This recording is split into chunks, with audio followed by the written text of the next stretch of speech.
The information provided on this podcast is for general information purposes only and is not intended as a substitute for professional medical advice, diagnosis, or treatment. Always seek the advice of your qualified health provider with any questions you may have. Never disregard professional medical advice or delay in seeking it because of something you have heard on this podcast. Reliance on any information provided here is solely at your own risk.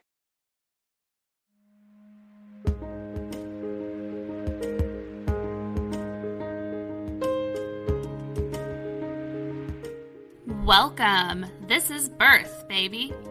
Your hosts are Ciarra Morgan and Samantha Kelly. Ciarra is a birth doula, hypnobirthing educator, and pediatric sleep consultant.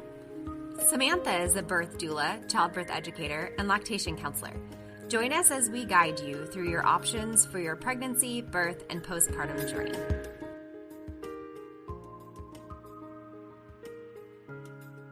Today we're talking with Rue Kosa, but you might know her better as the Boob Boss. She has an incredible Instagram presence where she normalizes breastfeeding and provides education to parents on all things breastfeeding. Rue is a family nurse practitioner and board-certified lactation consultant. She's also the founder and owner of The Perfect Push. We're so excited to learn more about her. Thank you so much for being here today, Rue. Thank you for having me. We are so excited to have you on today and to get to chat a little bit. So tell us, what inspired you to start sharing your breastfeeding journey on social media? I think it was out of frustration of not seeing anyone else just not seeing boobs anywhere.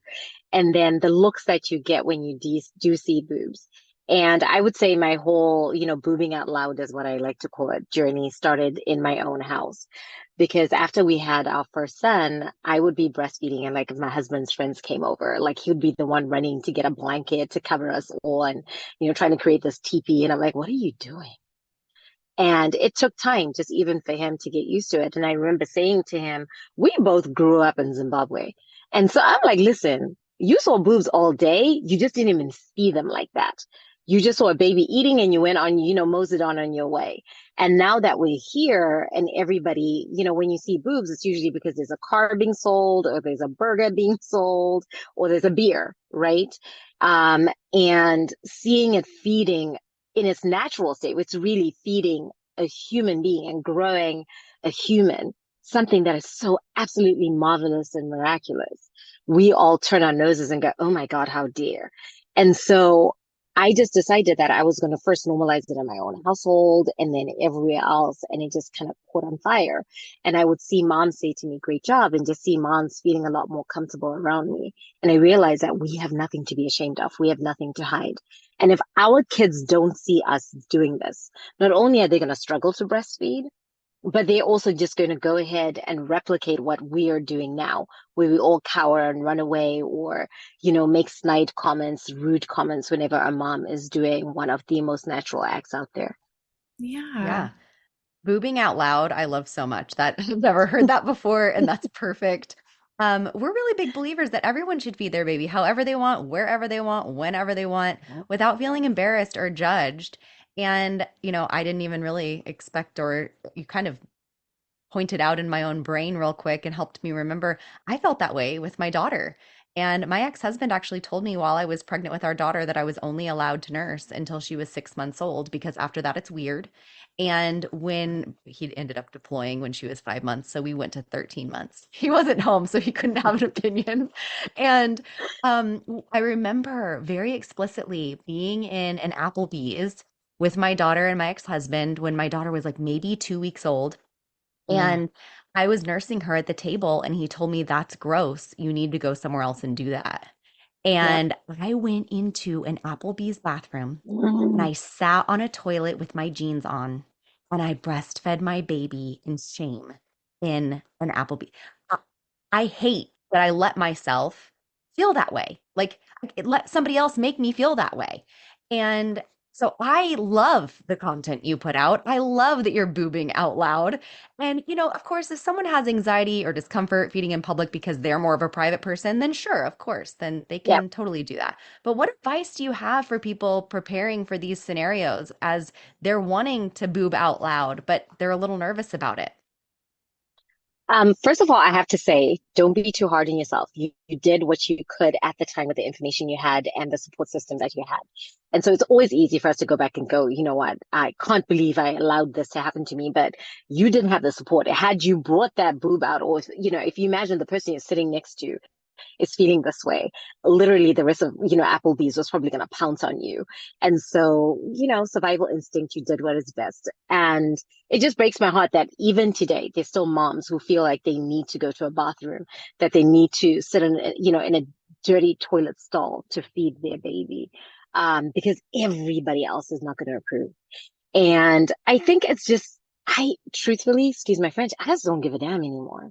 I'm like, my baby, he's 2. And that's already for a lot of people weird and awkward. Like everybody's like, should he still be? He talks, and I'm like, right? And so I feel like focusing on what's going on around me has been just my pride and joy. Like I am so focused on the moment and what I'm achieving and what I'm doing. Half the time, I don't even think I notice the looks. I know they're out there, but I don't pay people enough mind or raise my head up long enough for me to catch that side eye. And if I do, I'm going to give it right back at you with a smile and be like, are you okay? Have a blessed day. Right. And keep it moving. And most people are like, wait, what? You saw me? Because they do think that we're going to shrivel up and die. They're going to think we're going to retreat, like we're doing something wrong, like you're a kid who's been caught, with your hand in a candy jar. Like, I'm not doing anything wrong. Are you? In this moment, are you the one who's doing something wrong? So I feel like Yeah, and flipping you're people weird. a lot of They're times. Yeah, weird you're for weird. thinking it's weird. Yeah. That's Stop being weird. weird. But it takes time. I think it takes time. It takes a lot of thick skin. It takes having a tribe, having people around you, who support and will help you. The same husband who wouldn't let me feed around his friends in the beginning is the same husband that if anybody, were to come or look at me any sort of cross-eyed, would pounce on them. Like it's so amazing to watch even just how he's come 360. I can't remember what we were talking about the other day, and he was like, but don't you think that this is the problem? And I was like, who is the real boo boss here? Because he can troubleshoot any breastfeeding problem now, 10 years later. And so I think it's just building your tribe and having them build you up and having the people closest to you understand why this is important to you and understand why you're doing what you're doing. Because there are going to be a lot of people, even those closest to you, who just don't get it. Yeah, definitely. I remember when I had my firstborn, and I think it was maybe one of the first times we ever went out with him, and he was itty bitty. I had this really lovely breastfeeding cover up that I loved because it had this plastic piece in it so I could look down at him, and it was muslin, so it was really light. But we went to an outdoor restaurant in the end of September in Texas, and it was still, 105 degrees outside, and we're sitting outside, and I was like, this is miserable. Like, I can see my baby sweating. I can feel like I'm dying with this cover up on. And so that was the first time that I was brave enough to take it off. I guess it was the first time I was out in public at all with him. And it was felt so empowering to make that choice, and then also to be respected by the people that were around me. My husband was fully supportive about it. I think that my husband, God bless him, knows that if I'm going to do something, I'm going to do it, and he's just going to, be along for the ride. But he was fully supportive, and nobody looked at me twice, really. And so I think me having the confidence to do that was part of what allowed me to continue breastfeeding for as long as I did with him. So that was really lovely. So why do you think it's so important that moms see other moms breastfeeding in public? Well, firstly, I think even if when it comes down to like holding your baby, a different hold. My young lactation consultant, my sons will go, his lip is not flipped out. Um, when they see like a stranger breastfeeding, they will troubleshoot a latch in a heartbeat. It's the funniest thing. But it normalizes it, right? You start realizing that, oh, wait, you can hold your baby like that. And oh, it's normal when your baby does this. and just seeing the ease, not necessarily the ease of it. And I think getting to see the ease of it gives you light, right? There's that light at the end of the tunnel. Because I know a lot of us, when we first start breastfeeding, it's like, oh my God, will I ever figure this out? You need like 50, 100 pillows. You need all this stuff to just get it to work. And so to that pregnant mom who's passing by and she sees me breastfeeding and goes, wow, there she is eating her burger, drinking her drink, breastfeeding her baby, and wrangling two other kids. Like this can be done. There's light at the end of the tunnel. I can still have a normal life. Because I hear moms who say, "Oh, I don't go out. I don't do stuff because my baby still breastfeeds every 3 hours." I'm like, and well, I need to be home in my chair, somewhere quiet, somewhere private. I don't want to end up having to breastfeed in the car. I don't want to end up having to breastfeed in the bathroom. And so they think they can't leave. They can't go anywhere. They miss dinners. They miss important events to them, all in the name of breastfeeding and worrying that people will not accept them or they won't be a space for them. And then it also prompts everybody else around us to start thinking of breastfeeding women. I have been every airport I've been going to lately, I check out their lactation room and I put it on Instagram. And because it needs to be top of mind, I always feel like breastfeeding and breastfeeding women and what we need is one of those, oh, moms will figure it out. They'll find a way. We shouldn't have to find a way. We shouldn't have to figure it out. I would love it if more restaurant chairs and booths was set up so that it would make it easier for moms to breastfeed. The number of times Gigi knocks his head into the table because it's such tight quarters. And I'm like, they could have designed it just a little bit better. It's a kid-friendly restaurant, but is it? Is it really? Right. Yeah, Right. those So I booths think are the more not. we do it, yeah, the more we do it, the more I hope that society and just everybody, starts thinking, what ways can we accommodate, right? And make moms who are bringing in the littles a lot more comfortable because they're going to need to eat at some point in time. And it shouldn't be a task. Yeah. And once it stops being that, I think more women will breastfeed and breastfeed for longer. I feel like there's kind of a call to action to breastfeeding moms that are comfortable breastfeeding in public. I almost feel like it's our duty to do it so that other people can see it. And even like with my son, there would be times where I totally could have gone in another room or I could have covered him up. And there were times that I purposely didn't, even if it would have made me a little bit more comfortable. Maybe I'm cold and like it would have been helpful for me to have it on because I'm just always cold. I would not because I wanted other women to see that it was okay. I wanted other men to see that women should be able to do this. And we have to use that right that we have so that it's normalized. It always also surprises me when someone asks me, is it okay to nurse my baby in front of your son? And my son is 5. I really think that exposing children to breastfeeding at an early age is really important for normalizing breastfeeding. And it almost grosses me out that they have to ask me that. I'm like, of course Yeah. you can breastfeed your like you can breastfeed anywhere I am with whoever is with me. You don't need to ask me. They're trying to just be kind. But do you think that that's a really important piece of the puzzle, not only for little girls to see that it's normal, but for little boys? It is critical. Because if we want, especially for me as a Black mom, it's so important for me to raise sons who stop sexualizing women and stop sexualizing Black women. And this is something that I'm so passionate about.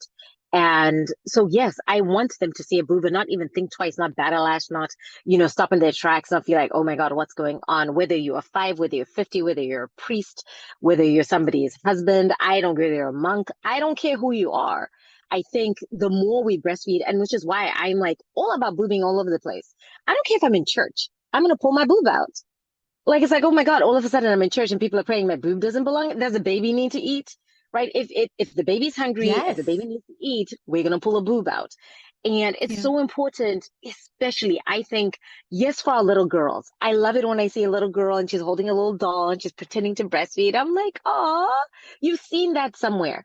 I honestly think that breastfeeding has been easier. I won't say easy, but has been easier for me because I grew up in Zimbabwe. I grew up seeing it. So it never even occurred to me that I wouldn't breastfeed. Like, it was so like, yeah, that's what we're gonna do, right? And I can do it any way I want to do it.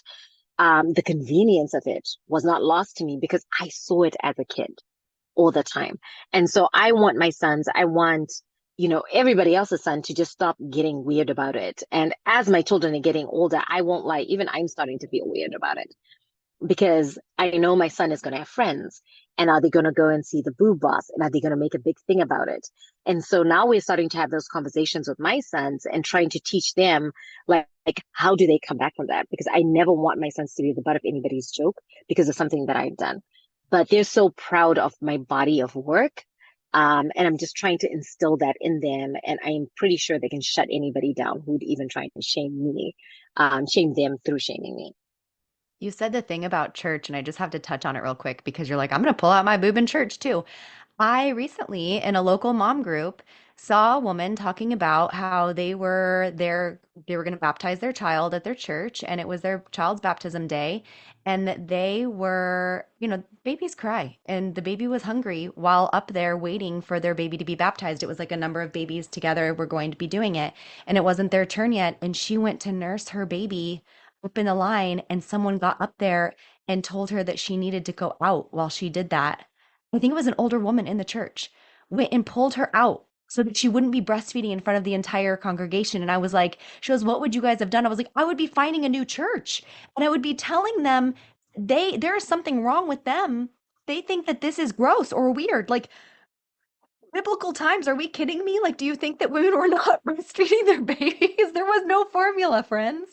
So I love that you say that. I think that's so important. Yeah, I mean, I would have been, oh my God, I would have been gobsmacked. I don't even know what I would have said to her. Because if that's I the couldn't have been quiet. argument, Would have been arguing with her with my boob hanging out. I Now would it's really have. going to be a show. Now we're going to be like, what is going on? The baby would be looking at us all like, what is Yeah. happening? Boob is hanging out. I mean, like, what would Jesus do? I probably would be like, what would True. Jesus do? Jesus And was what did he breastfed, do? man. Come Okay, on. Jesus was breastfed. So I'm sitting there like, wait a minute. Like, this is totally against everything that you purport to. So, like, I would have had to have a literally come to Jesus moment The with the Jesus sermon. moment. Yes. Sent you to Like, we're Jesus at moment. the altar. We're going to come to Jesus. We're going to come to Yes. Jesus and have a moment. Yeah, I think it's hard. I love Lindsay, with the little milk bar who says, use your voice even when it shakes. And I think it's moments like that where you're like, whoa. And it's being able to push through and stand your ground. You are in the right. Literally, the law is on your side. You can get kicked out of nowhere for breastfeeding. And so knowing that and being empowered to say that, it's just pitiful that not everybody who should be enforcing the law knows that, right? A church is a public building. They cannot tell you not to breastfeed. And Yeah. so it's a sad, and I sincerely hope that that people stood up for her and said, no, this is not acceptable. But a lot of times when it comes to stuff like that, people, again, they don't know. And everybody else is, suddenly feeling uncomfortable. And so again, until we do it more and more and more, then that is the only way that we are going to normalize it for everybody, including the grandmas in the pews, who are like, oh, cover yourself. Yeah. I feel like I mean, as women, we're raised with so much shame around our bodies, especially, about our breasts. And our breasts are literally created to feed babies. That's what they're for. And so anything outside of that is kind of other people's problem, right? Like it's a part of our womanhood. It's beautiful. Our sexuality is part of who we are, but breastfeeding is something totally separate from that and also a part of that. It's all part of the same picture. And so it's just it has to be talked about. It has to be normalized. And I think there is, a legal aspect of people have to recognize that it is, in the United States, it is our legal right to breastfeed where we want, whenever we want. That is a protected right in the United States. And so, yeah, it gets me on a soapbox, that's for sure. As it should. I think as it should. And, we've just got to keep on coming out there and pounding the pavement so people can see it, so people can believe it, so we can start changing the narrative. And it doesn't stop at just breastfeeding. I think, like you were saying, when it comes to women, everything about us, be it our periods, when you start your period, it's something that you kind of hide and nobody, is supposed to see it. And it's this thing. I remember my mom telling me that when she, obviously born and raised in Zimbabwe, and when they would have their period, they would have to stay outside and sit in sand because they didn't have pads. And it was like this dirty period, right? This that you went through. And it's a cleansing of some dirt, something filthy.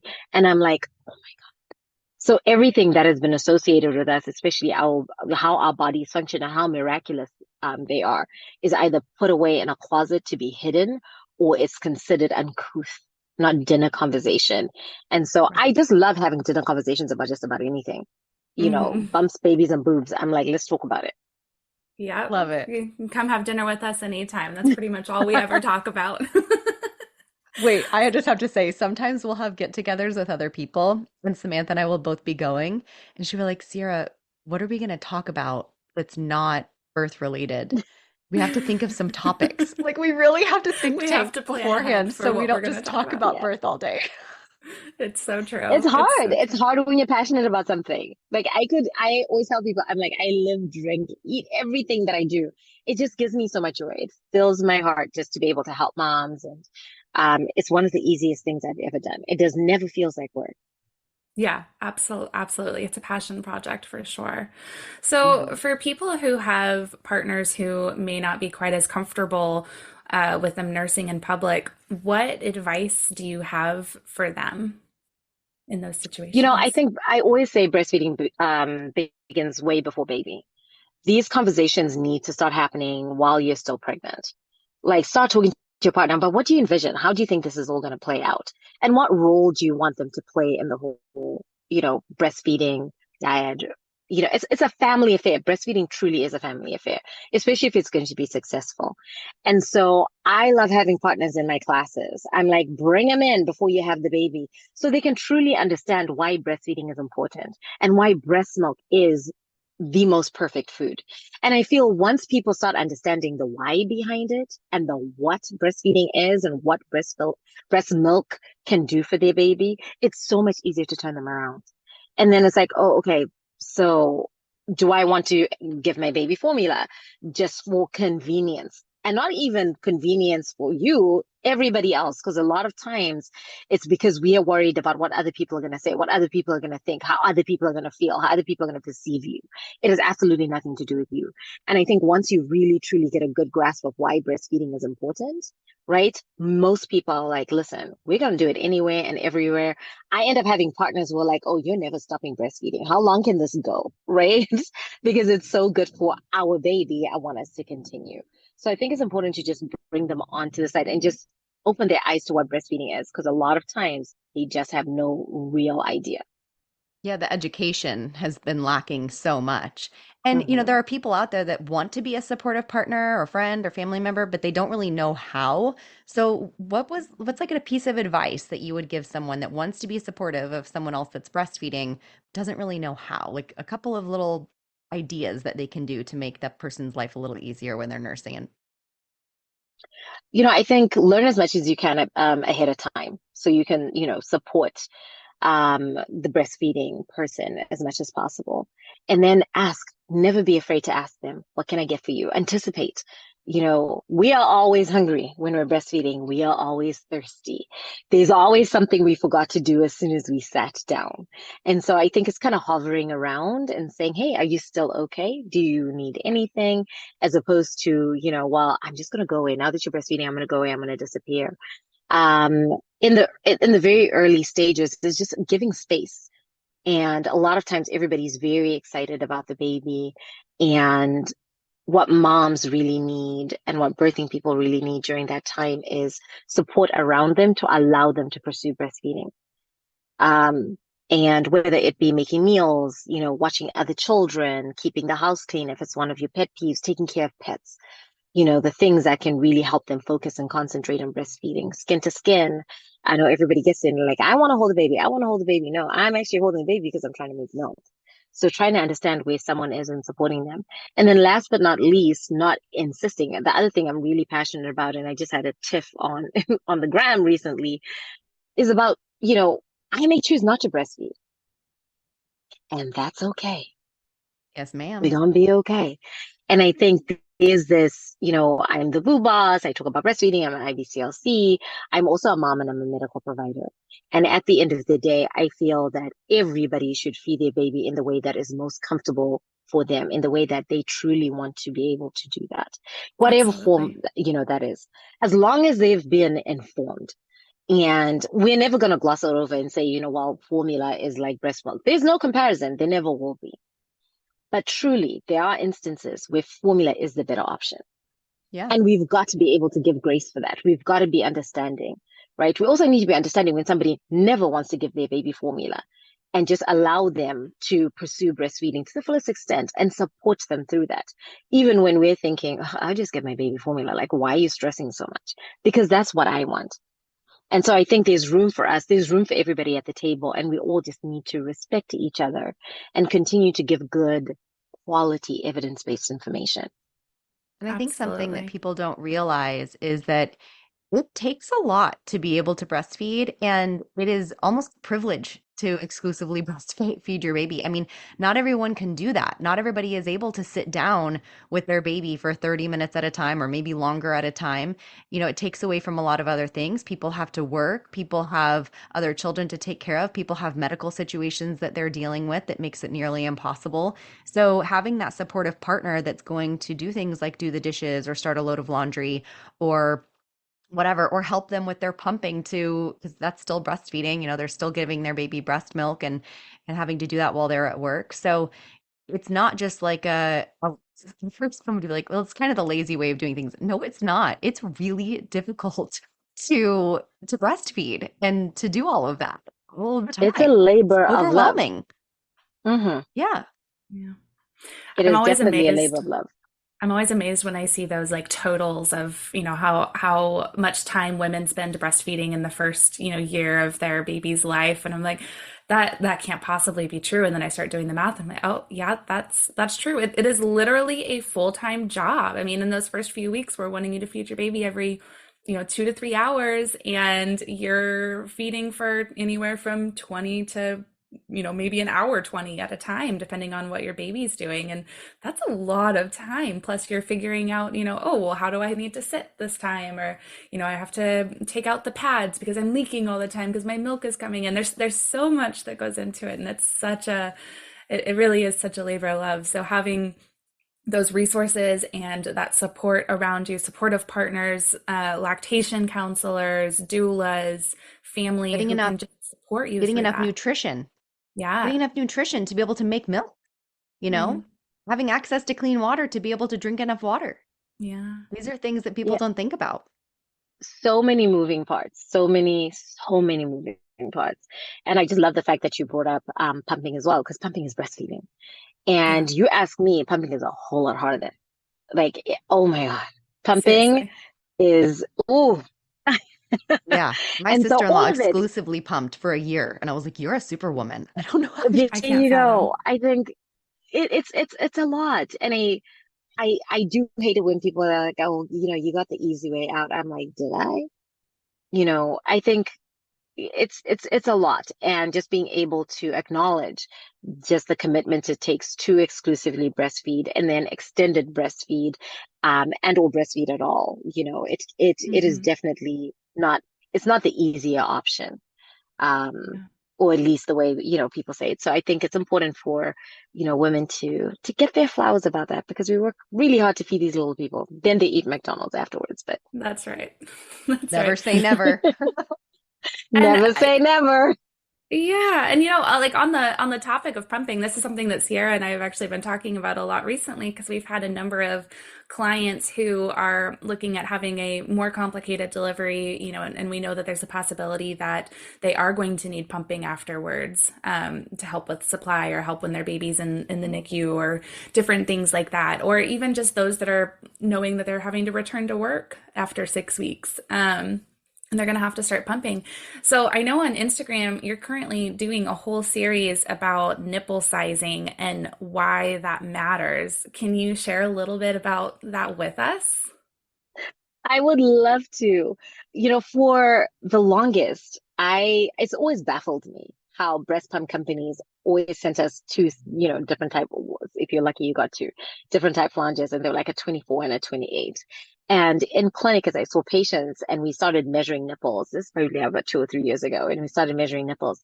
And I was like, nobody's nipples are this size. Like, what is actually going on? Or moms would be, on labor and delivery, and nurses would say, here's a size 32 flange. I think this is what you need to be using, just because the areolas are big, but their nipples are small. And so moms would be complaining of pain while they're pumping, discomfort while they're pumping. And I was like, there's just got to be a better way for us to do this. And so I created a nipple ruler. And when you use the right size flange, not only is it more comfortable, but you're actually able to express more milk, and then it's more efficient and effective. And so we're cutting down the amount of time that you're pumping, and we make it efficient and effective and almost enjoyable, because I'm yet to find a mom who says pumping is enjoyable and almost enjoyable. But it's hard to do something over and over again and be uncomfortable. And we will do it for our children, but it doesn't mean we should. It doesn't mean that it's okay, and that we should, or rather, it doesn't mean that we shouldn't try and find ways to make it more comfortable for moms. And so, yeah, I sought out to do that and created this buttery soft nipple ruler that has the widest range, going all the way down to 8 millimeters. Because even when I looked at rulers that are available on the market, most of them started like a 14. I'm like, okay, what about our moms with the little small nipples, which I like to call micro nipples, or our moms with macro nipples? I've seen a size 32 nipple. There are moms out there like that. And when you don't include people, it makes them feel othered, like there's something wrong with them. And that's a problem I really have in general. I think we need to be all inclusive. We always need to, even if it's one person who measures 8 millimeters, I created that ruler for that one person. If it's just one person who measures 32, it's fine. There's that one person who feels included and feels seen. And there's just not enough of that going around. I love that so much. I've actually started, we talked about this recently, and I've started actually bringing a nipple ruler with me to my prenatal meeting because, I'm a certified lactation counselor, and I see this, a lot. I see people who are, they're talking to me and they're like, I'm not getting the output that I want with my pump, or it hurts, and they're having like nipple damage because of the size flange that they are using. Because if you're using a flange that's too large or too small, you could be causing some nipple damage that could eventually, affect how you're feeding your baby. So just that simple act of measuring the nipples, in pregnancy before you order your pump can be helpful. But I think it would be really helpful too for people to be measuring themselves, because your nipples change after you have a baby. I think I saw on Instagram you recommend measuring before and then like right after, and then like a few months down the road. Is that right? Yeah, serial measurements. I think at every milestone. So you're going to measure right before you have your baby, and then you're going to measure as soon as you start pumping. And I gave a wide window because I was like 0 to 4 weeks. Some people will not pump for the first month because you're just exclusively breastfeeding. Some people are out the gates, like you said, you've got a complicated delivery, and out the gates you're starting to pump. But immediately after delivery, your nipples usually tend to get a little bit larger again. And so you want to measure and kind of see where you are. Then your milk supply is going to stabilize and everything just starts to retreat a little bit more. And that's somewhere between 6 to 12 weeks, you'll need to measure again, right? At 6 months, when your baby starts solids, again, your breast tissue starts to retreat. It starts going back, right, to its pre-pregnancy, or working its way back to pre-pregnancy state, measure again. And then at 12 months, as your baby is on full-on solids, running around, if you're an extended breastfeeder, that's another great time to check in. And like you said, any time that you're feeling like this is uncomfortable, this is painful, this doesn't feel right, just being able to have a tool that you can readily pull out and just measure your nipples and be like, that's it. Because it's such a simple fix. I love it. Yeah. I love it. Well, we're I love, definitely going to link that in the show notes for anybody who wants to have that on hand, because it's yeah. such a great tool to have.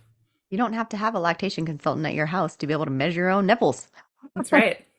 So can you tell people where to find you if they just want to see more of your content and these little things that we've plugged, like your nipple sizing campaign that you're doing right now? Well, they can find me on Instagram at Rue_the Boob Boss, or at theboobboss.com. Thank you so much for being here. This has been awesome. We feel just so blessed to even be in your presence. And I just love the work that you're putting out there. And we will keep on pushing it to people. Thank you so much. Thanks for having me, guys. Thanks. Talk soon.